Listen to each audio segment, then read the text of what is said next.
took most of the photographs. I did the video. We did a video because I had a video camera. She had a camera. So I videoed and she took the photographs and then we swapped for our own.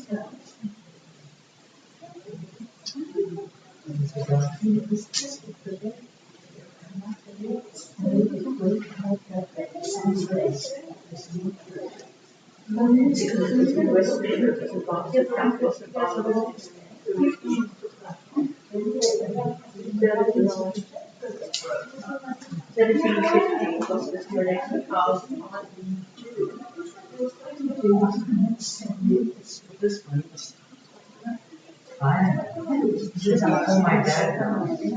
Yeah, but you know, you just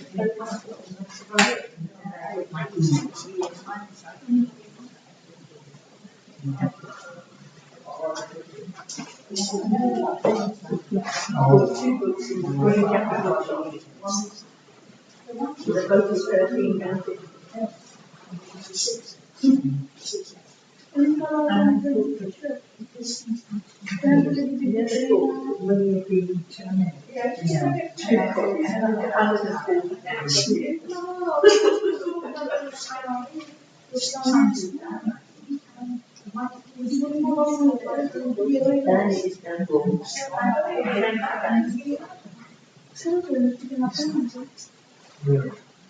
right now.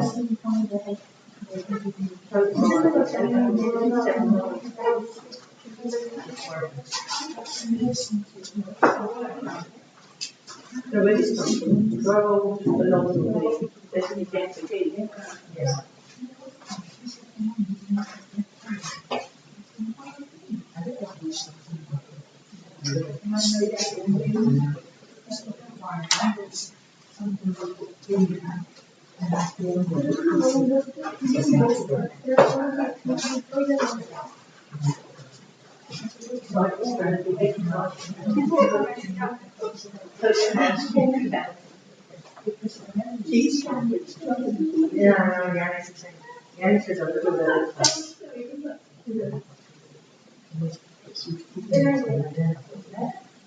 Hello? Get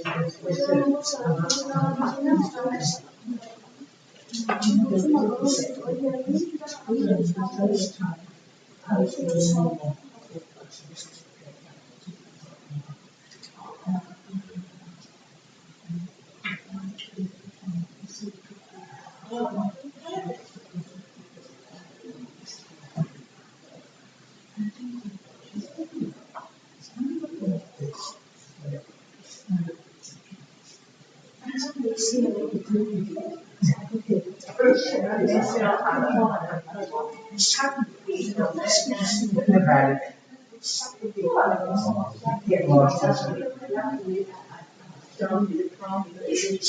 You're sure it was not really there with that.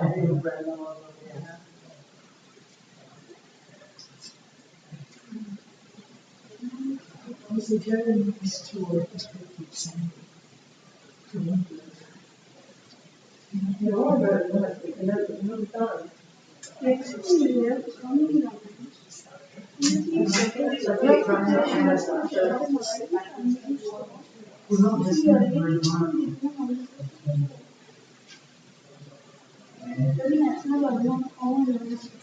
The two rods were a mix of cocktail, 100 days down. That one, 58. One, She was nervous. Well, not. It was like,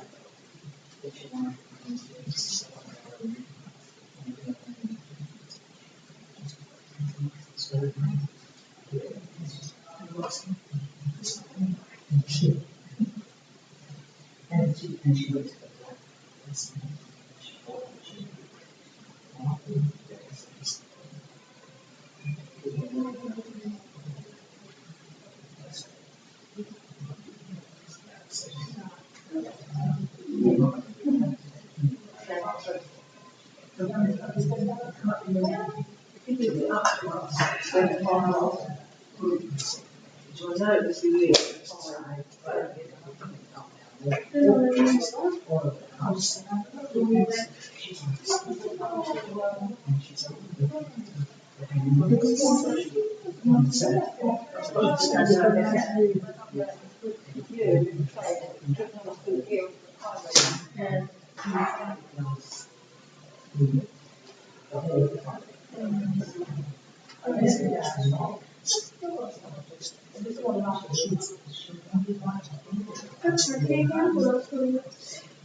Hi. Good evening, ladies and gentlemen. I'm very happy to see you all tonight. Slowly coming back to CVAR after the COVID and everything else. I have to apologize because this lecture will not be accompanied by illustrations. I couldn't get any ghost to stand still. It was impossible. So I'm afraid you have to put up only with me. And I must tell you that these ghost stories you're going to hear about, I picked up from various books like Nervos Clerides, like Robert Ganis, like Jeffries, like Goodwin, Tunjar Pakistan, wherever I could find something referring to a ghost, I would note it down. And this is a selection of my notes. Whether you believe them or not, it's up to you. So, in folklore, a ghost is the soul or spirit of a dead person or animal that can appear to the living. Ghosts vary widely from an invisible presence to translucent or barely visible wispy shapes to realistic, lifelike forms. But then we have the spirits, the non-physical part of a person, which is the seat of emotions and character, the soul. Spirits don't appear. They simply communicate in their own way, unseen, unnoticed, and they appeal to one's emotions and inner self. Let's first talk about the spirits of Cyprus. Cyprus has been conquered by many nations, has been the realm of many kings, but one has been its real queen, the Regina. Is she Aphrodite? Is she a medieval queen? Is she a saint? She's all of them and more in local legend, and she lives all over the island. She is seen walking in her temple at Kukria village, taking her bath at Fontana Morosa, reposing in her palace in Avrimu village, or coming out of the waves over and over again at her birthplace just outside Paphos. She throws her spindle by the shore. She sits at Bufavento Castle pondering over her realm. She refuses to marry the king and shuts herself in her castle above Lefkara. She has castles built in Pyrgos, in cities and villages. She lives in creeks and mountains, in castles on mountain peaks, and in everyone's soul. She's the Regina of Cyprus, for whom so many stories have been conjured up, so that she may rule forever. The spirit of the Yenis enjoys no less importance. He was the defender of the country, The man who left his fingerprints on the Karinia mountain when he tripped in his effort to jump over them and reach Paphos.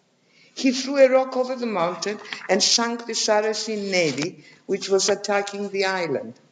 He often got into tiffs with the Riena in trying to prove who was stronger and most loved. He fought against death. He protected the poor. He won the hearts of the people. He was and is their hero. Cyprus is full of spirits that talk of its history and culture.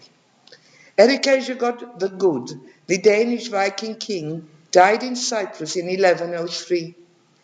Just before breathing his last, he asked to be buried on the island, but was told that Cyprus would not accept foreign bodies. A bad demon digs up the bodies and throws them out at sea. Erik insisted and was buried near the church of Agia Kyriaki in Paphos, and his body was accepted by the Cyprian earth. He rests in peace, knowing that he broke the spell and looks over the church and nearby ruins. His burial still reminds Cypriots of the Vikings who first made an anchorage in Paphos in the 10th century. The demon grows down at the beach, unable to accept its defeat. Aia Solomoni, a catacomb on the main road to the Paphos harbor, marks the story of the seven sleepers or the seven Maccabees. A mother and her seven sons were buried alive in this underground hole for not forswearing their Christianity. Today, pilgrims go and wash in the spring of holy water there and leave a piece of their clothing on the tree at the head of the flight of steps which leads to the tomb. The spirits of the seven sleepers listen to their prayers and look after them always.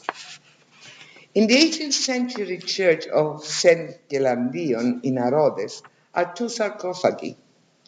On the north wall, that of St. Agapitikos, and on the south, that of St. Mysitikos. Those who wish to gain the love of a person take dust from the sarcophagus of St. Agapitikos, the loved one, and put it in the drink of their lover, while those who want to expel their enemy do so with dust from the sarcophagus of St. Mysitikos, the hated. The spirit of St. Mysitikos is triumphant, though, for his sarcophagus withers away faster than that of his docile companion. Kiku, kiku, kiku's hill, a monastery this side shall fill, a golden girl shall enter in, and never shall come out again. Another lady, the protector of the island, the Blessed Virgin Mary, has her abode on the northwest face of the Tutus Mountains at Kiko Monastery, and her icon, painted by St. Luke, comes down to the plains when needed. The monastery was first built around the end of the 11th century by the Byzantine Emperor Alexius I Komnenos.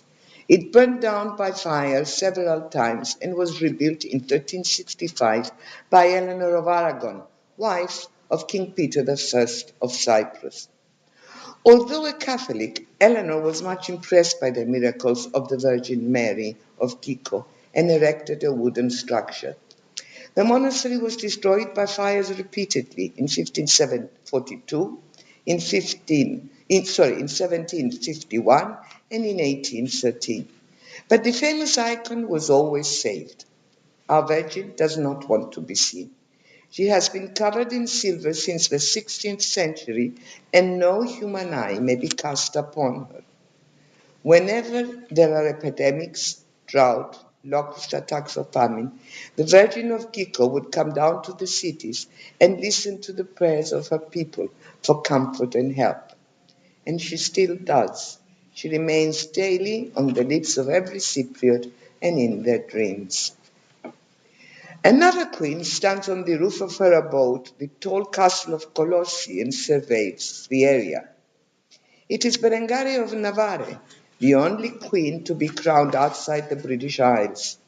She was captured by the tyrant Isaac Komnenos, ruler of Cyprus, in 1191, and ransom was asked for her from the king. King Richard the Lionheart defeated Komnenos and liberated his wife Berengaria. He built the castle and asked her to wait for him in it till he returned from his crusade to the Holy Land. Her name is closely linked to Colossi Castle, and her spirit is still there, walking on the ramparts of the castle, looking out at sea to see Richard's ship in the horizon. The people still think of her as their queen. Colossi Castle, though, was probably built in 1210 by the Frankish military when the land of Colossi was given by King Hugh I to the Hospitallers. The present castle was built in 1454 under the commander of Colossi, Louis de Magnac, whose arms can be seen carved into the castle walls. At the beginning of the 16th century, the castle passed into the possession of the Cornaro family, reminding us of yet another queen, the last tragic queen of Cyprus, Caterina Cornaro, whose family still retains the title. God Adonis is connected with the village of Idalion or Dali. It was here that he was killed by a wild boar. Some say it was in Amathus. Nevertheless, it was on the island. Aphrodite ordered that the villagers keep the anniversary of his death as a day of mourning. To this day, in spring, the fields are covered with wild flowers, red poppies, to remind Cypriots that Adonis' spirit is still around. The once beautiful medieval church of the Blessed Mary of the Augustinians in Nicosia has been turned into a mosque since 1570.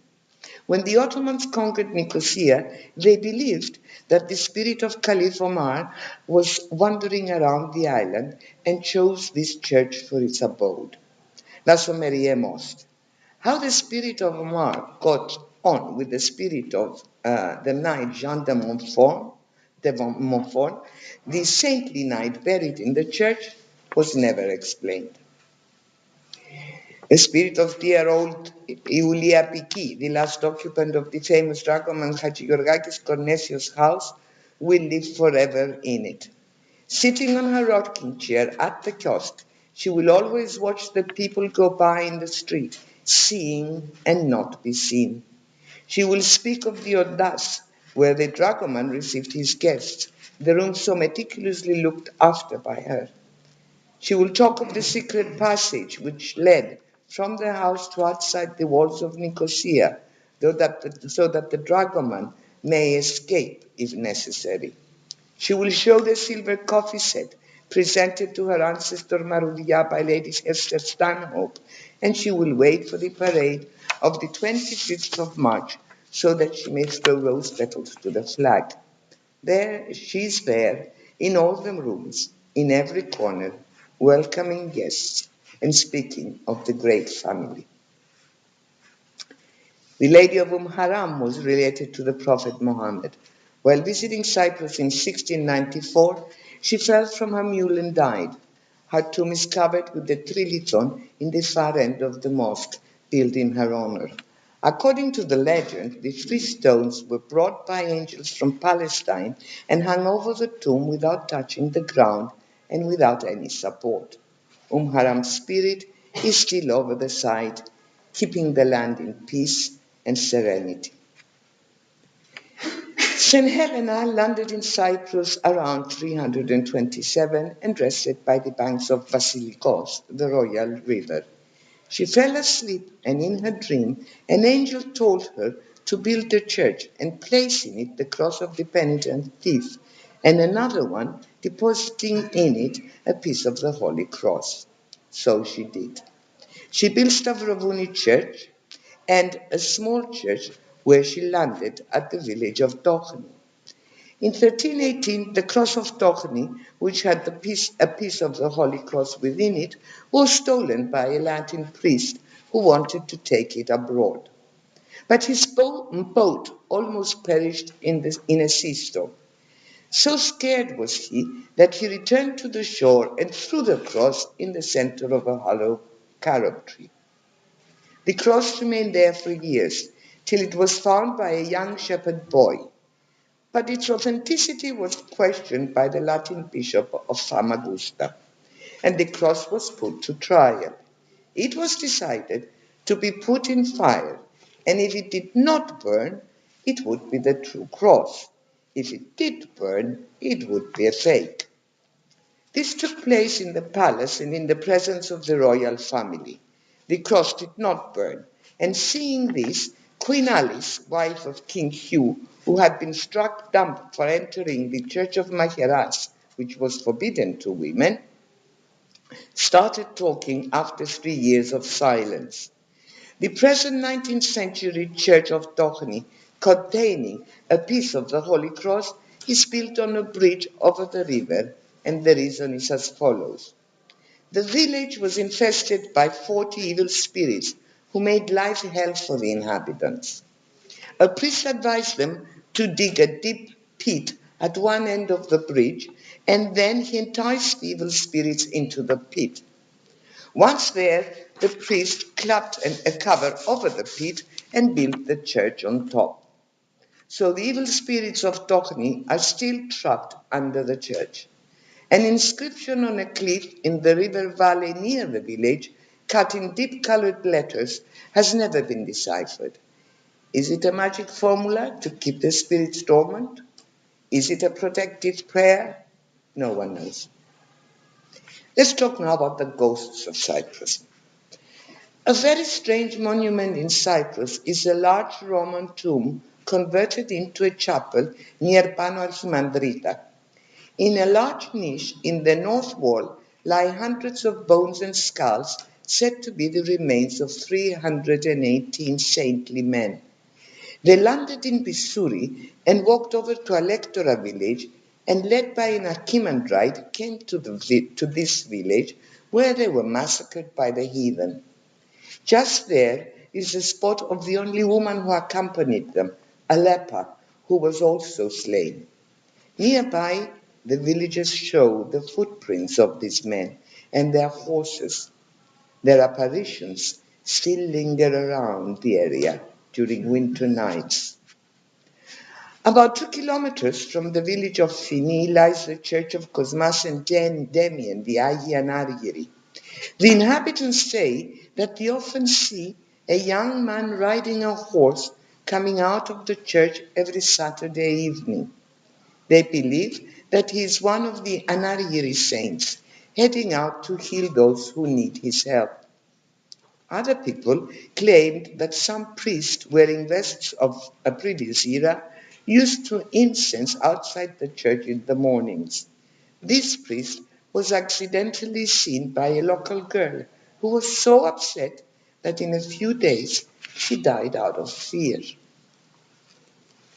At the small chapel of St. Nicholas in Kalopanaiotis, you might come across a white dog. It is the dog of the saint. This animal is harmless. It just wanders around looking for its master, the saint. Visit the church, light a candle, see the surrounding view, and let sleeping dogs lie. The village of Pedoulas is one of the highest of the island and affords magnificent views to the visitor. There are many small hotels around, but be careful of the ghost of Pedoulas. The poor man comes out of his grave at night and walks about, entering houses and making mischief. He moves furniture, breaks glasses, and steals things. Numerous times the inhabitants of the village asked for the bishop to exorcise him, but it seems not to work. So behave yourselves, or else you will be called the ghost of Pedoulas. Very close to the old castle and harbour of Limassol is the shrine of Bir Ali Dede, a holy man of Islam, protector of sailors. He came to Limassol in 1570 with the Ottoman army, carrying his sceptre, which calmed the sea. During the fighting, he was killed and buried with his sceptre. He is also regarded as the protector of children. Thus, if a woman loses a child, after birth, she goes to the shrine and prays. When she gives birth again, she deposits the newborn at the shrine. Another woman would take the baby, provide for it, and return it to the mother upon receipt of the baby's weight in meat. Often, the Muslims of Limassol claimed that Ali Dede would appear to them as an old man with a long beard and a turban on his head. The monastery of St. George the Distant at the far end of Larnaca's Salt Lake was always a place revered by both Christians and Muslims.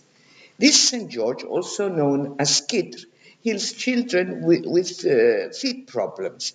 Hence, often pairs of little shoes are found hanging outside the church's door. St. George the Distant comes from far away, from the Holy Land. He crosses the sea on his white horse twice a year and stays for 3 days each time at his church in Larnaca. In stormy winter nights, the people hear the galloping of his horse and the knocks on the door of his church for the priest to let him in. The village of Zodia near Astomeritis is recorded from the early 16th century and it means ghost. Legend has it that a dragon-like ghost lived in a cave near Zodia which devoured people and was particularly fond of children. The villagers finally killed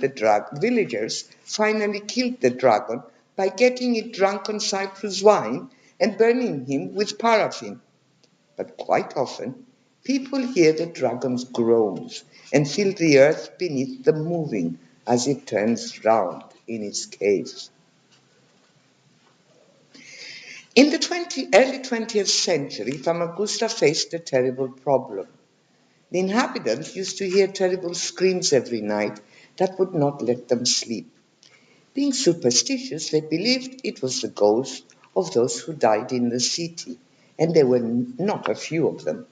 Or could it be the cries of poor Berengaria being killed by the Muro fellow? Gradually the people moved out of Famagusta, believing that the town was haunted. The British administration was astounded, but they could also hear the terrible screams, and all searches led them to nowhere. So they finally decided to bring expert scientists from England to help solve their problem. And after much hassle, they did.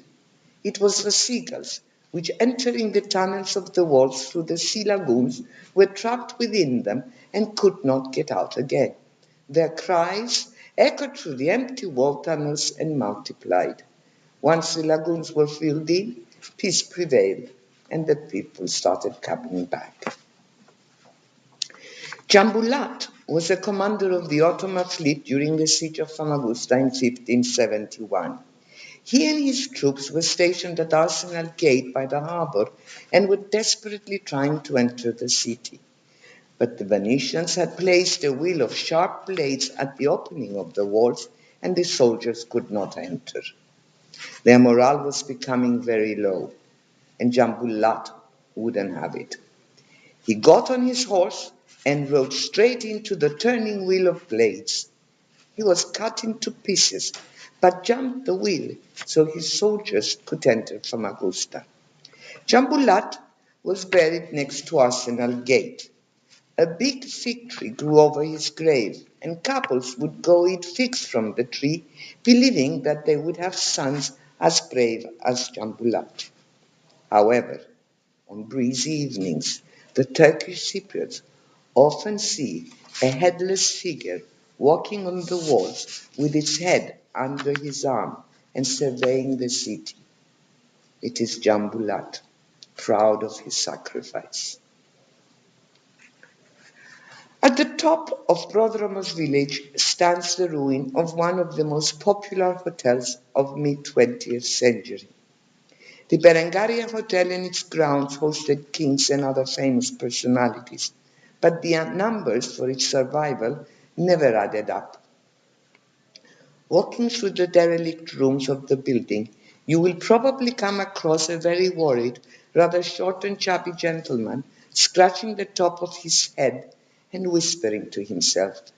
He will nod his head in acknowledgement, but keep on walking. He is the last owner of the Berengaria Hotel who drowned himself in the nearby dam years ago. Just behind the Dolphin Club in Troodos, on the left going uphill, is a neat house, a haunted house, as it is known, always closed, looking dark and gloomy. People passing by this house feel a chill coming through its walls. It holds the secrets of its last inhabitants of the early 20th century who are still within it, not accepting any intrusions. Now, according to Anatolian tradition, the dead are respected and it is felt that they should be near the living. So, often by the homes or near the homes are tombs or cemeteries. 14 cemeteries existed within the walls of Nicosia, and these were closed down in 1869, and new ones were designated outside the city walls. By 1939, most cemeteries were cleared out, and the land was put to other use. Yet, there still remain scattered over the town tombs, single or in pairs, belonging to martyrs, that is, soldiers who died during the Ottoman conquest of 1970-1971. These tombs may or may not contain bodies, i.e. bones, but are regarded as holy sites, and people place votives there or pray for their miraculous, as believed, healing and protective qualities. Nevertheless, as the Turkish Cypriots embraced Kemalism, these traditions vanished and have become stories of the older generations. Such a grave or tomb existed near the Efkaf building and was called the Kaç Dede or Akaç Dede. It was the grave of an Ottoman soldier. Some nights the dead man would be seen walking up the street at the head of a troop of soldiers, continuously shouting, Kaçın, Kaçın, go, go. That's the name Kaçak Dede. At Gioneli is a mausoleum of Ahivran Dede. The owner of the house one night saw an apparition of a soldier on a horse who asked him to pull down part of the wall of his house leading to the courtyard because he was buried there and requested a tomb. The house owner paid no attention. The apparition kept visiting him and finally told him that he would draw with his sword the exact point where the house owner had to dig. The next morning, the owner saw the mark on the wall and indeed pulled the wall down. A grave appeared, and he built a tomb on top of it.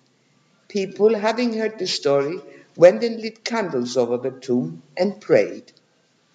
Even today, people claim that the dead man, Ahivran, is seen wandering about with a candle in his hand.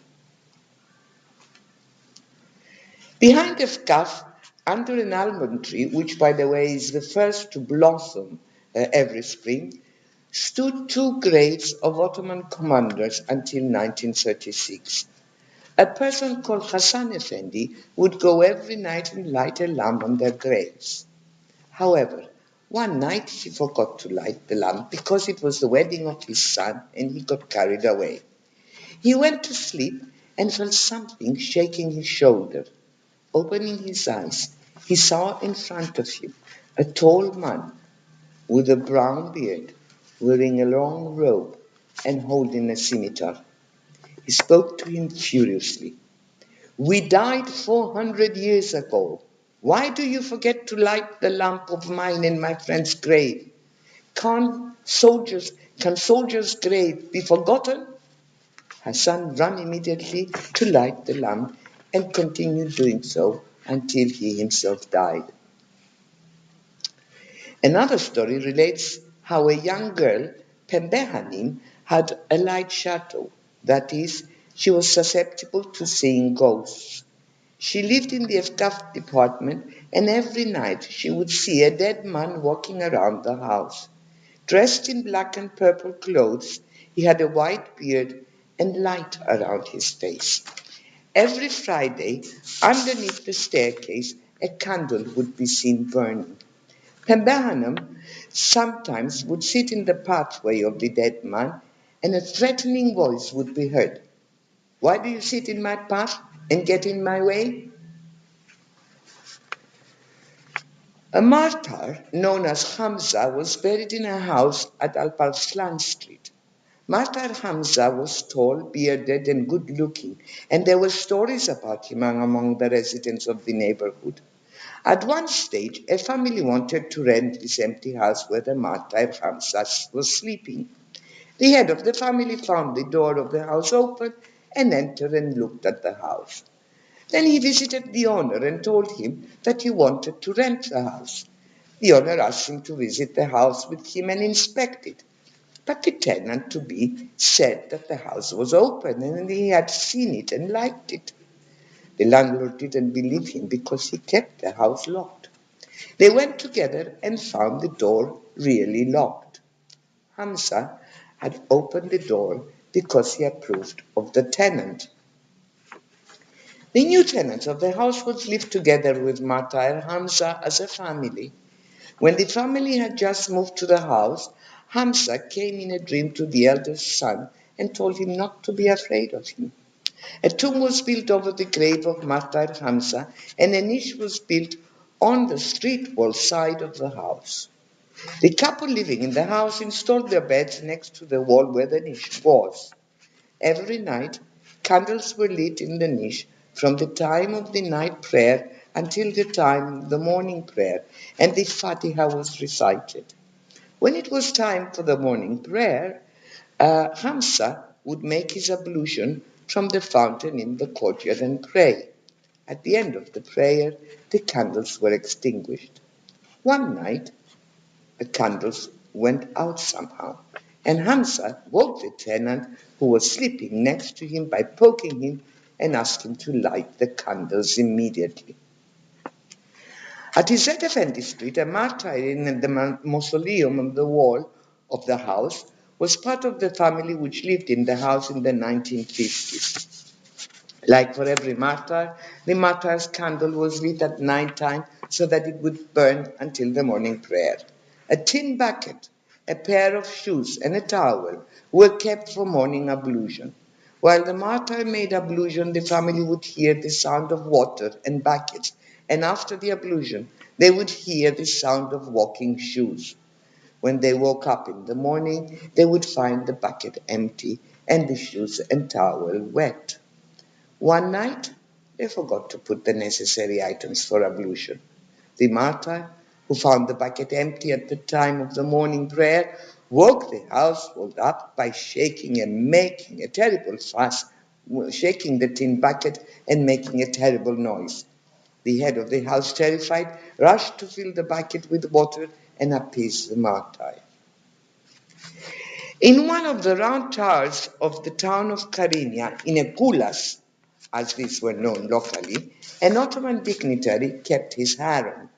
Beautiful girls were seen entering and leaving the tower for short walks under the vigilant eyes of black eunuchs. A young man spotted a beautiful African slave girl with whom he fell madly in love. He secretly entered the tower at night and spent hours with her, exchanging vows of love. The girl was hurt because her lover would never meet her outside the tower or in public. She assumed it was because she was black. So she prayed to Allah to help her get a whiter skin. God told her to bathe in the waters of the Karinia Cove, and so she did. Gradually her skin changed color and became white. But alas, her lover did not like the new skin color, finding the old black color more luring and more exotic. So he abandoned the young girl and found someone else. She was desperate. One night she escaped from the tower and jumped into the cold waters of the Karinia Cove and drowned. Ever since then, she was known as the Black Adera of Karinia and often seen at the edge of the cove, ready to take the plunge. Now, many of us had some peculiar experiences, be they visits from spirits, visits from ghosts, results of superstitions, or even coincidences. I'll tell you about mine. I remember in London, while I was studying for my final exams till the early hours of the morning, I felt a presence in the room. Turning my head up from the book I was plunged in, I saw my grandfather. He was calm and had a faint smile on his face. He stood looking at me and then disappeared. Time to stop and go to bed, I thought. It was already 3 a.m. The next morning, my mother called me with the sad news. Papoose had died quietly in his sleep that early morning. During the War of 1974, a group of soldiers were coming down the mountain towards the village at the foothills. One of them was about to jump over a deep cliff to the other side when he froze. Something held him back. In a matter of seconds, a mortar exploded just where he would have landed if he had jumped. He was saved. Years later, this soldier, or young man I should say, happened to meet a very strong medium in Greece. As a matter of curiosity, he asked the medium, not really believing in such powers, why did he freeze and not make the jump? The medium took him in a room, fell into a trance, and then got up and started walking, just like the young man's dead grandmother. I stopped you from jumping, he heard the medium say in the exact voice of his grandmother. Finally, let me tell you about the ghost of the CVAR. Don't worry, it is not around us now. We had a cleaning woman living in the small flat on the first floor and looking after the museum. One day she came to me and told me that she sees the ghost of a woman in a white long dress walking on the first and ground floor late at night. I dismissed her story and laughed. But she insisted. Check the cameras, she told me. We did, and yes, there was a figure of a woman in a long dress. Only it was not a ghost. It was her in her nightgown, covering up for crossing the floors to get to the basement where she helped herself to various cutlery and crockery belonging to the cafeteria that kept on going missing. One cannot recount the spirits and ghosts of this land. These are but a few stories.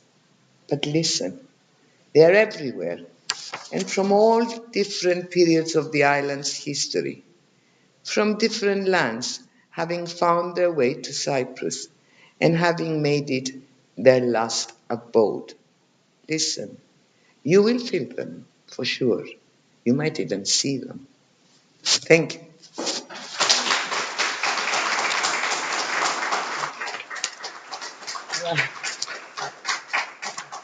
Should I say, do you have any questions, or do you have any stories?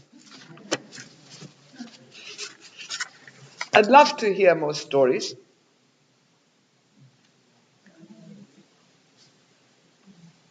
Oh, all right. Well, thank you very, very much. Thank you for coming here.